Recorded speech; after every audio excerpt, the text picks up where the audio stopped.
Sejam bem-vindos! Eu sou André Sobreiro e esse é o 12º encontro para estudo da obra O Céu e o Inferno. Como de costume, vamos fechar os nossos olhos. Movimento esse que tem por objetivo único a interiorização, a diminuição da nossa percepção do mundo exterior.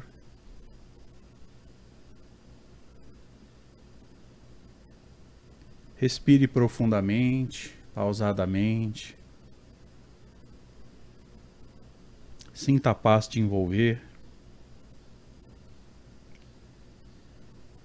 Caso alguém sinta alguma forma de desconforto, possivelmente advinda do plano espiritual, da aproximação de algum irmão necessitado, controle-se.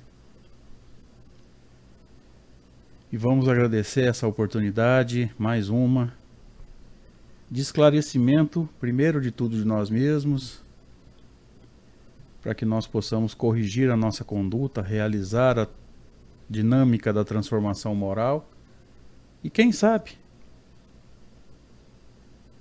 pelo exemplo, conduzir conosco algumas almas afins.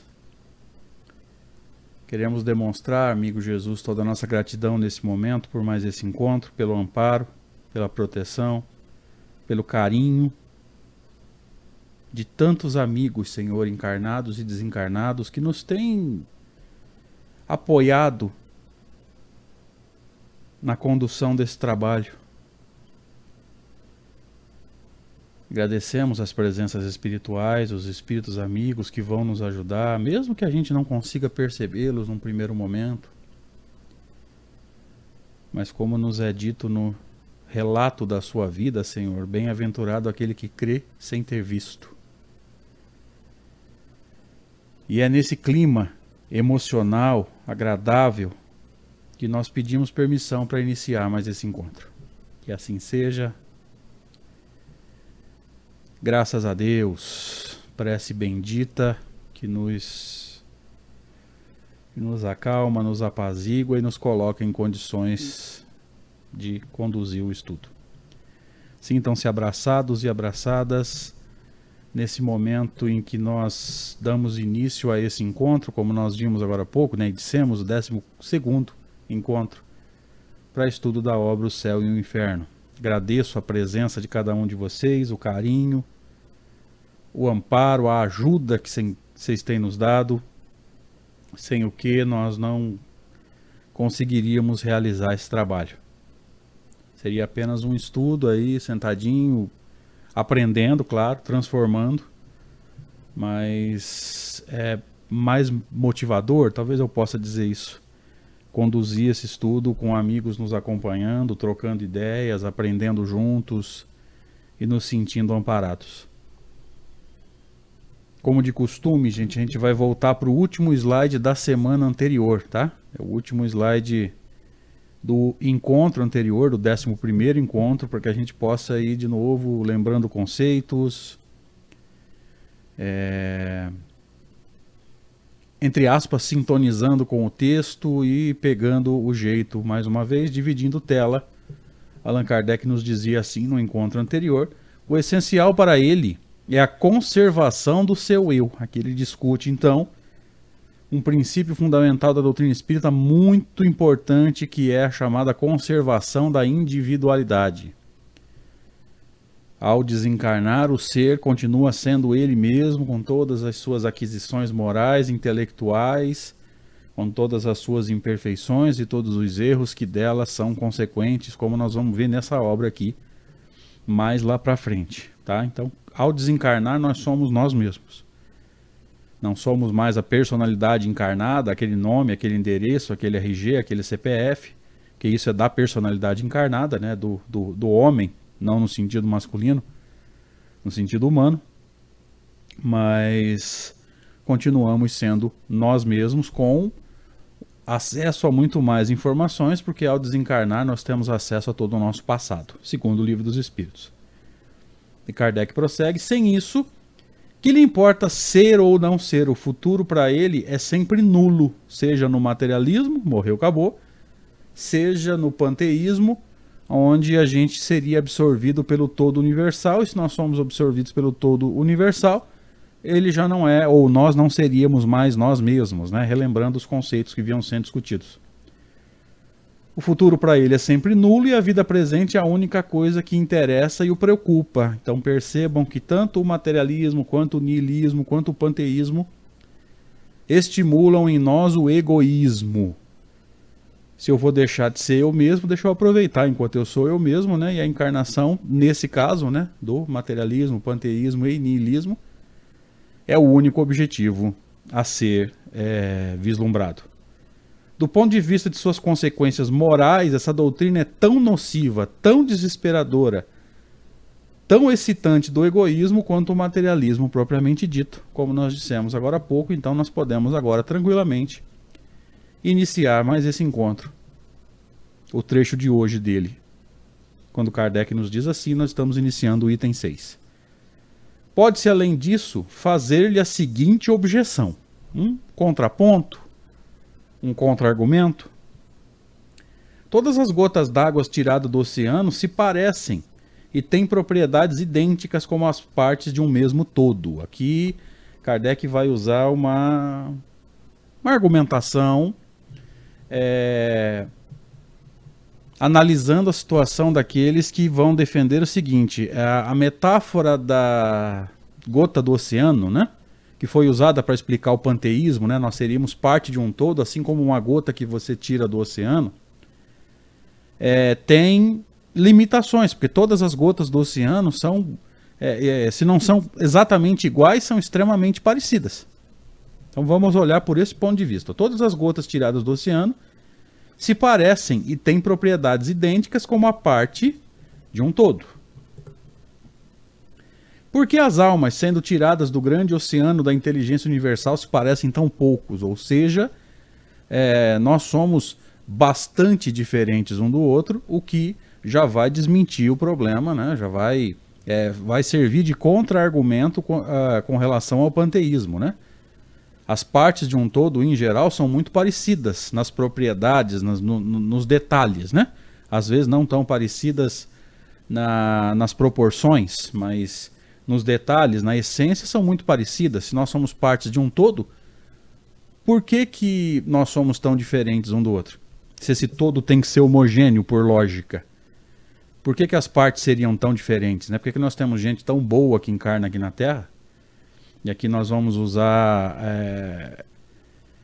uma linguagem mais corriqueira, né? Quando nós falamos gente boa, nós não estamos falando de escala espírita, tá? Nós estamos falando de pessoas que já têm um grau de bondade maior do que o nosso, de uma forma geral, mas ainda são espíritos imperfeitos, tá? Vamos entender bem essa linguagem. Vamos ver isso mais detalhadamente nas palavras do próprio Kardec. Por que o gênio ao lado da estupidez? Ou seja, por que alguém tão inteligente, com uma capacidade intelectual tão elevada, tão avançada, ao lado daquele que não consegue aprender a escrever o próprio nome? Veja, se são partes de um todo, não podem ser tão diferentes assim, não pode estar um em cada extremo. As mais sublimes virtudes ao lado dos vícios mais ignóbeis, ou seja, no mesmo ambiente, partes do mesmo todo, que deveria ser homogêneo, pessoas com virtudes extraordinárias, bondosas, que gostam de ajudar, que são solidárias, ao lado de pessoas extremamente egoístas, outras que não têm respeito por nada.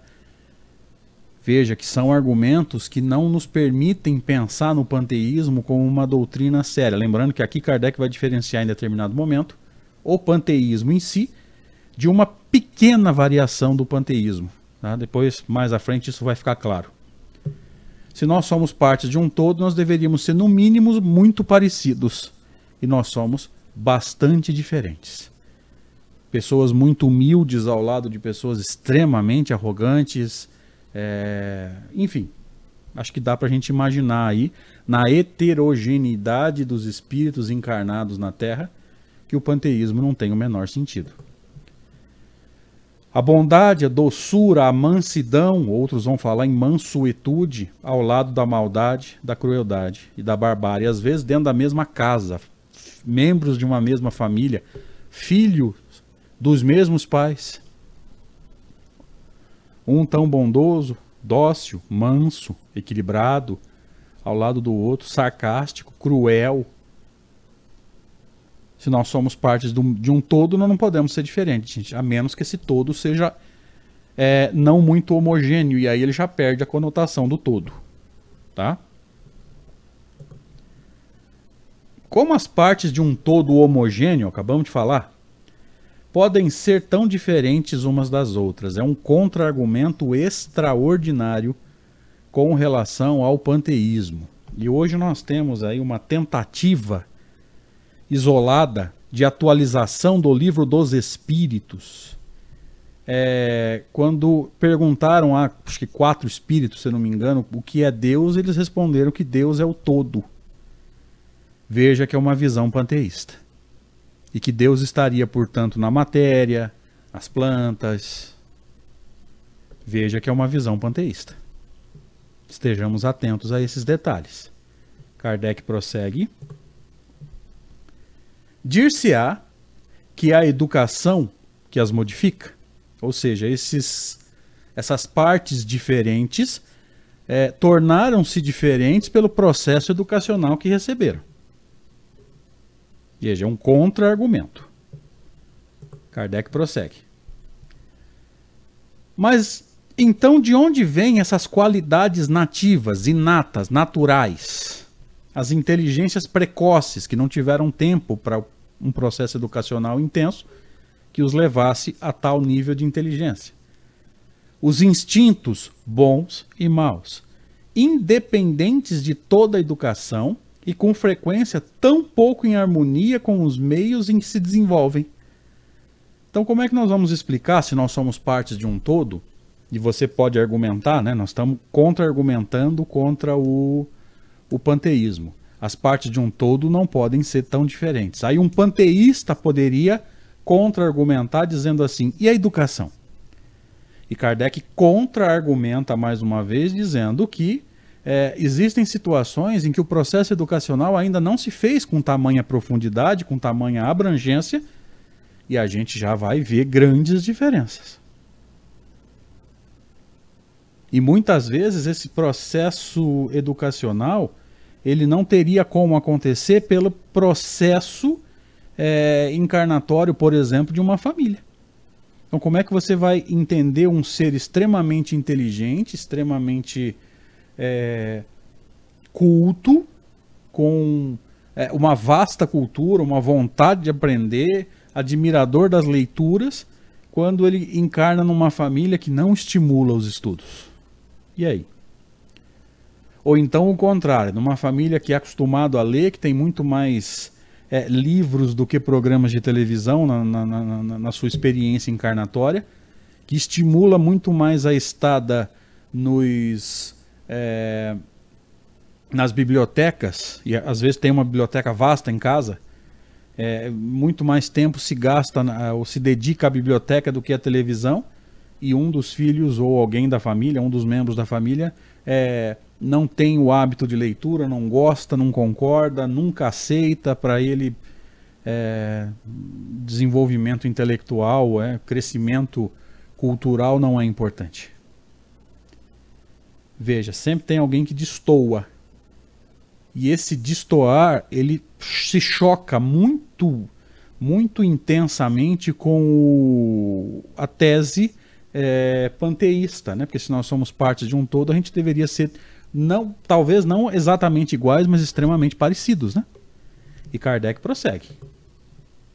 A educação, sem dúvida nenhuma, modifica as qualidades intelectuais e morais da alma. Ninguém está dizendo que a educação não tenha esse poder. E aqui nós vamos pensar em educação não apenas no processo de escolarização, mas no processo de educação de espíritos.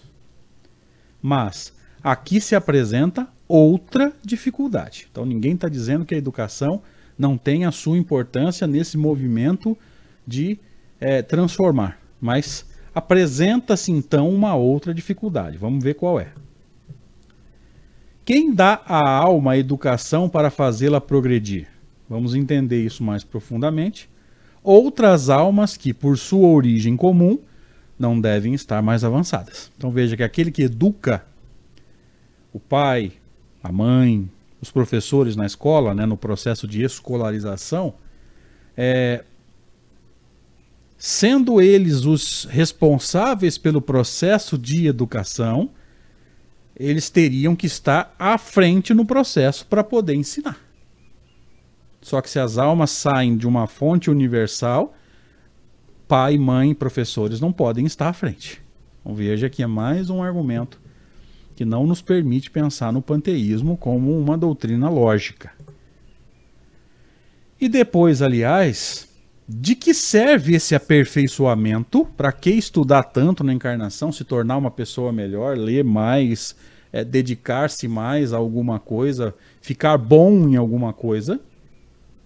De que serve tantos esforços para adquirir talentos e virtudes?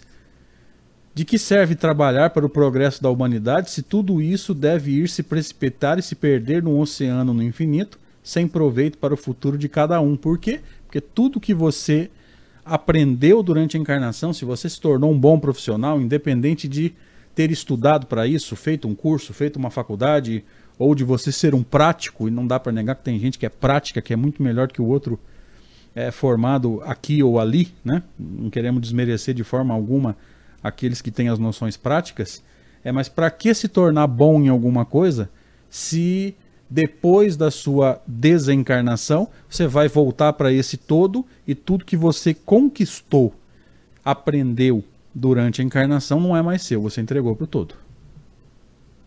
Olha só.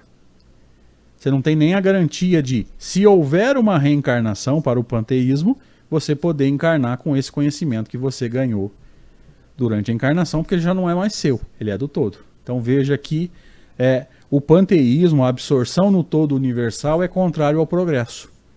Não tem lógica você sair do todo melhor do que quando você voltou para o todo